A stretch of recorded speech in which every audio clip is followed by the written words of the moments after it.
J'ai regardé Valkyrie, surtout car l'histoire me semblait totalement folle. Le film raconte l'histoire du colonel von Stauffenberg, officier nazi, qui voyant que l'Allemagne nazie allait trop loin, a organisé un coup d'état pour assassiner Hitler et prendre le pouvoir pour cesser cette folie.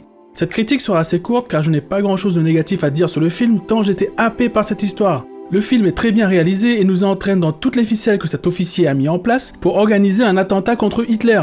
Le gros point fort du film est qu'il explique bien les tenants et les aboutissants de chaque action des officiers rebelles, ce qui nous permet de bien comprendre la manière dont ils vont contourner les lois mises en place par le régime nazi pour prendre le pouvoir une fois Hitler mort. Le film arrive à bien installer une tension de chaque instant et j'ai adoré. Même si l'on n'a pas trop dormi en cours d'histoire et que l'on connaît le déroulement de la guerre, le film reste quand même très intéressant à regarder. Aussi car le film met l'accent sur le fait qu'une partie des Allemands n'était pas d'accord avec la politique du régime nazi et que certains ont essayé d'y mettre fin. Il y a eu pas moins de 15 attentats venant d'Allemands pour tenter d'arrêter Hitler. C'est fou! C'est juste dingue quand on y pense et cela met tout de suite les choses en perspective et évite de mettre tous les Allemands dans le même panier. Valkyrie est un film très bien réalisé. J'ignore à quel point la reconstitution de l'histoire est juste, mais la construction du film est vraiment bonne et maintient une bonne tension tout du long.